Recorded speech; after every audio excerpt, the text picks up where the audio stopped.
La novela histórica es más que un género, se ha convertido en una obsesión en toda América Latina y en Europa. ¿Por qué abordar la novela histórica y cuál ha sido la diferencia entre otras formas narrativas que tú has encontrado en tu oficio? Bueno, yo siempre fui fan de las novelas históricas, es un gusto que tuve desde pequeña.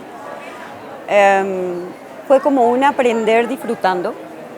La historia que nos cuentan los libros de forma amena me ha llegado mucho. Yo tengo hijos adolescentes y un poquito inspirados en ellos, viendo libros históricos, pero como bastante rígidos. Yo dije, y viendo que los dejaban de lado, iban a internet a buscar un resumen y ya. Yo dije, no, se puede hacer un libro que sea entretenido para los chicos, para los grandes, que, como decimos, engancha al público y al mismo tiempo aprendan en cuanto a la historia, en este caso de Paraguay, y toda nuestra dictadura que fue muy dura. Y yo sé que no es algo que en toda América Latina se conoce y es importante conocer la historia de cada país. ¿Qué tanto hay de novela de ficción y qué tanto de realidad histórica en la novela tuya? Mi libro está basado en una historia real. Un niño de 9 años sí se escapó de su casa, sí fue a vivir a la calle, sí este papá trabajó en el Departamento de Investigaciones, el principal centro de torturas del Paraguay.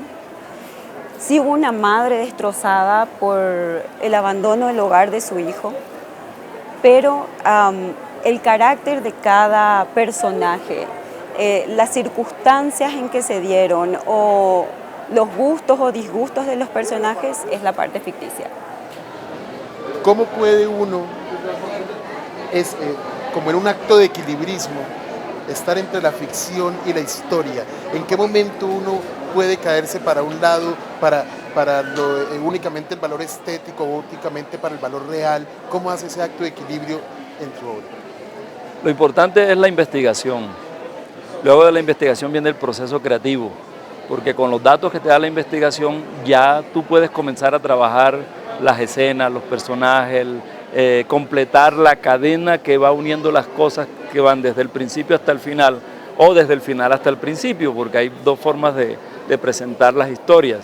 La historia es lo que es y el hombre es integral, y nosotros en la historia lo que hacemos es endiosar a los personajes, sacarlos de todo pecado y de todo problema. En cambio, en la novela nosotros los ponemos con todos sus pecados, con todos sus problemas, con todas sus ansiedades, con sus carencias, con su dolor, con su alegría. O sea, lo que hacemos es volverlos otra vez a ser humanos.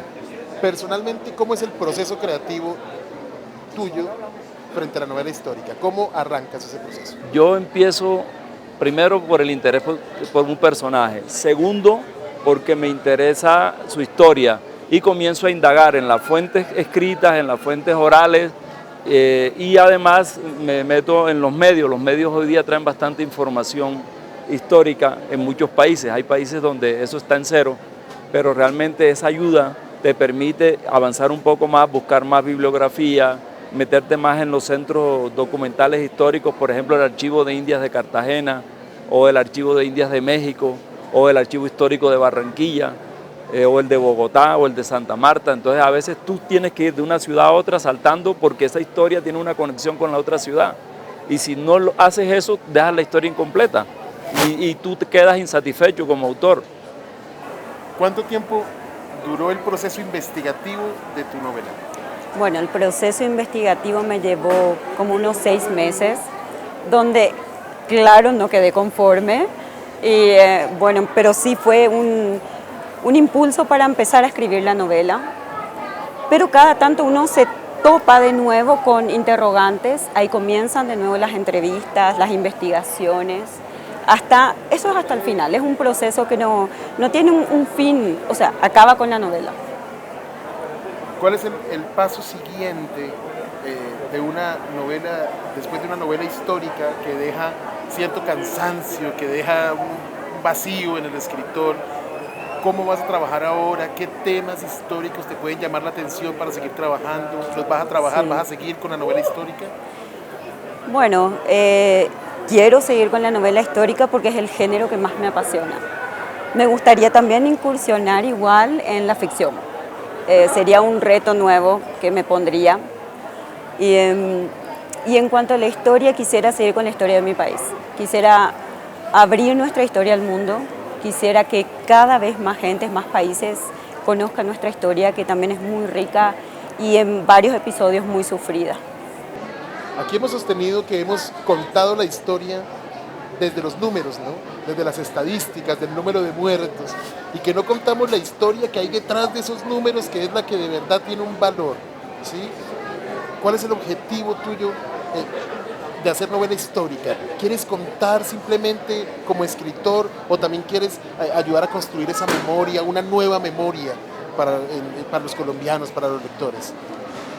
Mi abuela un día me dijo que a Bolívar no lo mostraban como era y que Bolívar estaba en los altares, que Bolívar había sido un hombre común y corriente que bailaba, que comía, que iba al baño, que enamoraba a muchas mujeres, que saltaba sobre los caballos con una gran agilidad, que llevaba una imprenta y papel para ir publicando la derrota de los pueblos que él iba a conquistar. Antes de ser conquistado ya estaba escrita la crónica. Entonces, esto llama mucho la atención a alguien que quiere reconstruir una situación histórica del país, pero además mostrar el dolor que allí se vivió, el amor, el desamor, casos de encuentros entre personas, sueños, ilusiones, fracasos, todo esto que forma parte de la vida, porque la gente nuestra le han enseñado que todo es triunfar y resulta que la vida tiene de todo y hay que aprender de todo. Novela histórica desde el Paraguay, desde Colombia, la nueva memoria de los latinoamericanos.